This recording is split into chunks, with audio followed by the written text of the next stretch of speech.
All right, Libras, this is part 2 for your new moon in Leo reading. If you haven't seen part 1, hop on over there, check it out. We did have a character who was going through some rough times, kind of evaluating their belief systems, kind of having some fear of change, and then had some towers, and everything came crashing down because our whole life's foundation was built kind of on shaky ground of untruths, maybe lies, all these different aspects that are being revealed, which if you don't know what the word revelations means, it means a revealing. Let's get into the next aspect. I asked the universe, what's ending, what's no longer a part of our timeline, no longer a part of our reality going forward as we make these changes.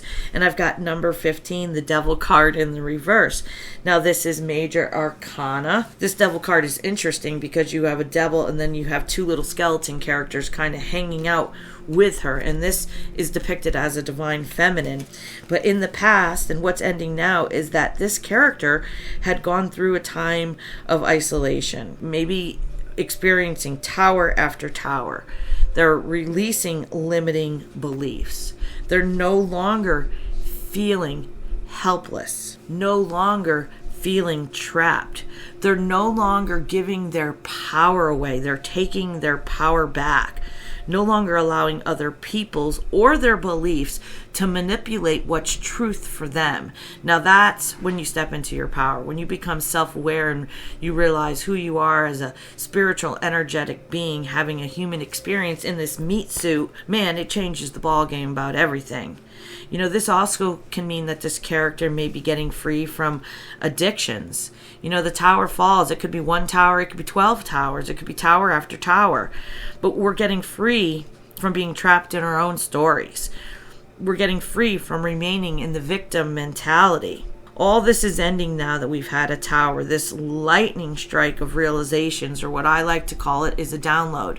We get downloads of informations, epiphanies, realizations, where we see things differently. The universe brings that to us. So we've had a character that has gone through what I see, a radical transformation. And this is kind of resembling, what our world is going through right now, a radical transformation. The question is, what is beginning? What's in the future? And oddly enough, just like so many of my other readings this month, I've got the 8 of Pentacles in the reverse.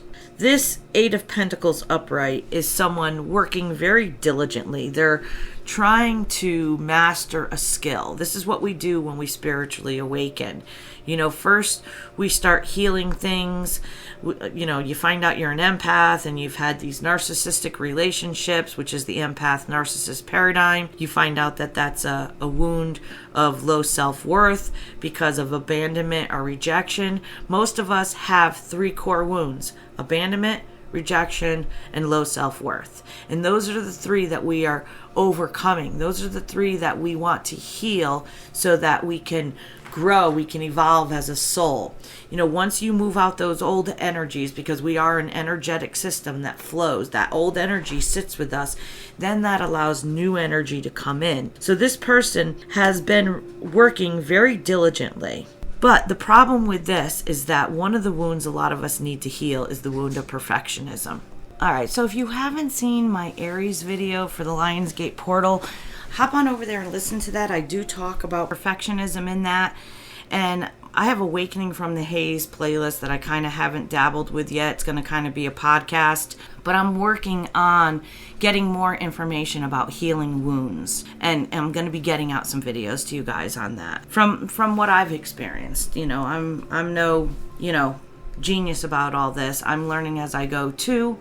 I do have a degree in psychology. I was a nurse for 7 years. I have a lot of spiritual background, but kind of it's just all coming together, and I'm open to whatever I've learned, kind of breaking that down into an easier format.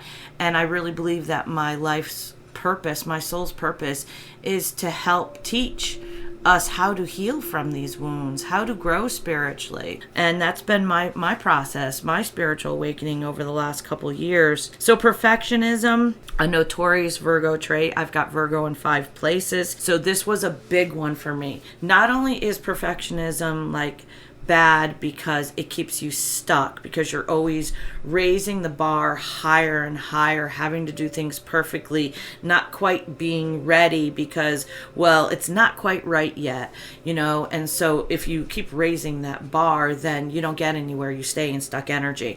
But the other side of perfectionism is perfecting other people, being a critique. And I always was like that. I always wanted to teach. I always wanted to say, well, this is a way that you could do things differently.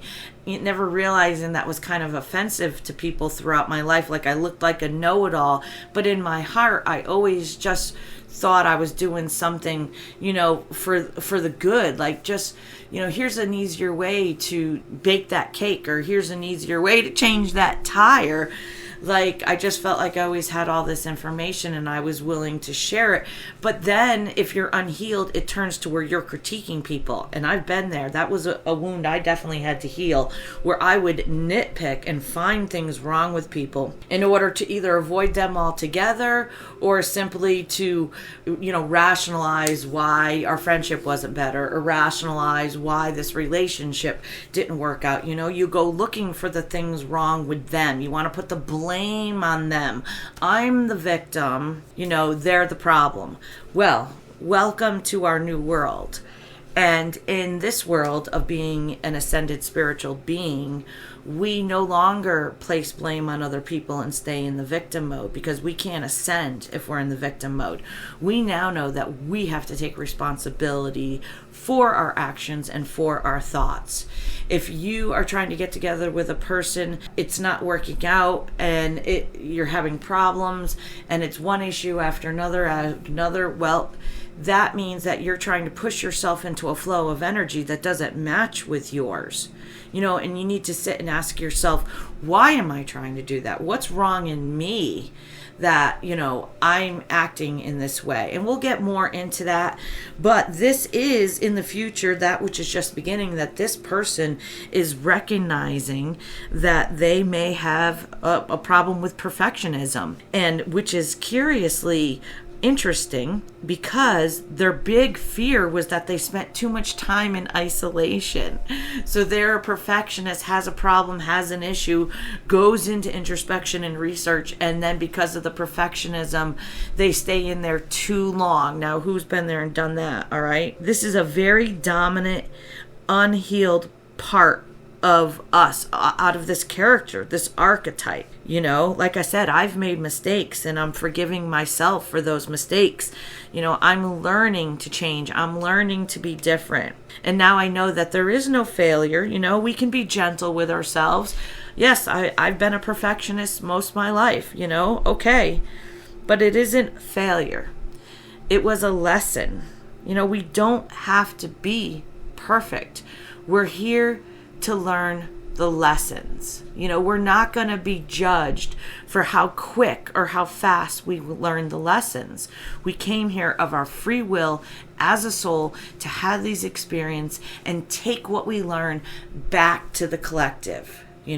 How else would the universe experience life if it didn't create life? It didn't create life through us.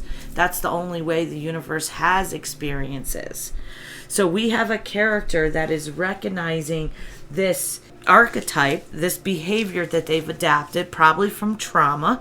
Perfection is a self-worth wound from abandonment, from rejection. You feel the need to be perfect. You can't fail because others are going to look down on you.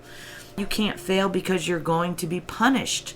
Mentally punished, verbally punished, physically punished. We've come out of a whole generation where if you spilled a glass of water at the dinner table, you got a pluck across your head. You got punished for making mistakes. So what does that do to us as an individual who's growing?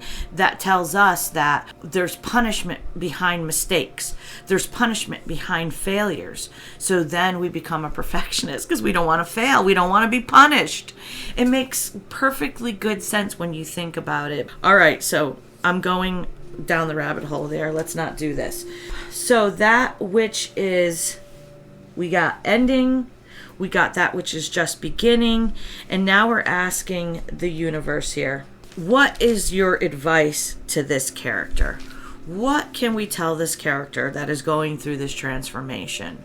I've gone through a transformation over the last couple of years. I'm sure you have gone through a transformation. The world is going through a transformation. Our communities are going through a transformation. So it's funny that this reading is kind of relevant, yes, to a specific situation, which we don't not know if it's divine masculine or a feminine. Kind of leans towards a divine feminine, but it could be both. This is not gender, this is energy. So reverse the roles how it fits for you, okay? But our last two cards in this reading, the last two popped out together, and it's the Death card and it's the Six of Wands. And these are two unique cards. I'm gonna go over them with you. So in this Death card, you've got a skeleton. He sits outside the gate on the dock, you know, with his feet in the water. Now we know that water resembles our emotions. And if you haven't listened to my last Libra reading for the 8-8 portal, it showed a character that had one foot in the water, meaning he was partially committed to the path forward. He was taking the steps. He only had one foot in though, right? So now in this reading, this is weird, we see that in this Death card, this character has both feet in. He's sitting outside the gate. He's sitting outside this closed door. He's tired of the delays. He's been waiting for the gate to open, waiting for the right time. Maybe he asked the universe, you know, universe, this is difficult. Bring me a sign, you know, open the doors for me. You know, the universe isn't going to do anything for us. Our spiritual growth and our evolvement as a human being, having an experience as a spiritual, energetic being, is for us to take action. It's for us to learn the lessons. You don't sit around and wait for the universe or anybody else to do anything for you. This is your responsibility to become self-aware. He's been waiting for the right time. You know, there's something to do with time here in this reading. Because at first, remember, he was in fear and anxiety that he had taken too long in isolation, too much time. So now he's wearing his Sunday's best, right? He strongly desires to walk through that gate or through a door and transform that situation. So I wanted to know what kind of situation, and this is where we've got, you know, the Six of Wands. And the Six of Wands normally is displayed by a character or a soldier, a warrior riding a horse and marching in victory through the crowd. But this deck, this Dark Mansion deck, is interesting because the Six of Wands is displayed like a Two of Cups. It's got two characters. It's got a divine masculine and a divine feminine. And it looks like to me like they're celebrating marriage. Like the Six of Wands actually looks like a card of marriage. So he's got both feet in, one foot in a couple weeks ago in the first Libra reading. Now he's got 2 feet in because he is waiting to walk through this door and transform a situation possibly of marriage, of a commitment. He's got two characters celebrating. Friends are cheering. It's joy, harmonious union. It's victory. Coming into recognition, maybe possibly public recognition. Maybe this is an individual who, after a time in isolation, after a time of going through towers and awakening and transforming and finding themselves and getting over their perfectionism, releasing the bonds and the beliefs and everything that held them, now they're just about ready to walk through this gate to transform a situation, possibly a marriage. This union can also be a business union. It could be a friendship. It could be a decision to travel. It's joining together and doing something that brings us great joy. And to end your reading, Libra, I know we had part 1 and part 2, but this card, this Six of Wands right here with the Death card and the transformation, this is a great omen that whatever it is you're about to do, whatever you're contemplating, whatever door you're about to walk through, whatever gate you're about to open, that you've got both feet in. Waters are an emotion, so this is putting all your emotions into something, all your thoughts, in your intentions. This is whatever you're about to manifest. And this new moon energy in Leo is all about having the courage to manifest our desires. It's stepping forward and having a new beginning. The universe is telling you that this is a great omen of success coming your way. It's here. This is it. And that is a pretty amazing message. And the universe tells us, we have gotten over our fears and attachment to how something will go. We've gotten over those expectations. Expectations keep us living in the future. Worries keep us living in the past. We can't have any attachment to the outcome. We have to live in the now. And if we take the time to go into hermit mode and into self-reflection to heal ourselves, it may be a difficult road. We may go through many towers as we heal and find our true selves again. That's what Sunshine for the Soul is all about. Building a community to support each other during this transition, during the spiritual awakening that everybody on the planet is going to go through. Some of us have gone through it a little earlier than others. Some of us started our journey when we met our twin flames. Some of us had tower moment after tower moment, and then we start looking at things and we start looking at that as our lessons. What are we supposed to learn? Death happens so we can have a rebirth. Matter cannot be created or destroyed. It can only transform into something new and different. And when we look at ruin as a gift, ruin is the road to transformation. Those towers, those moments are here for us. We need to trust the universe is guiding us during this process. Then we can align ourselves with what's our greatest and highest good. We can clear out those blockages, allowing the energy to flow. We've done that healing. We're no longer living in the past in the victim mode. We're no longer being a perfectionist and causing that perfectionism to stop us from moving forward. We're healed and we're living in the now. And in the now moment, we have the space for something new and very beautiful in our lives and in our world.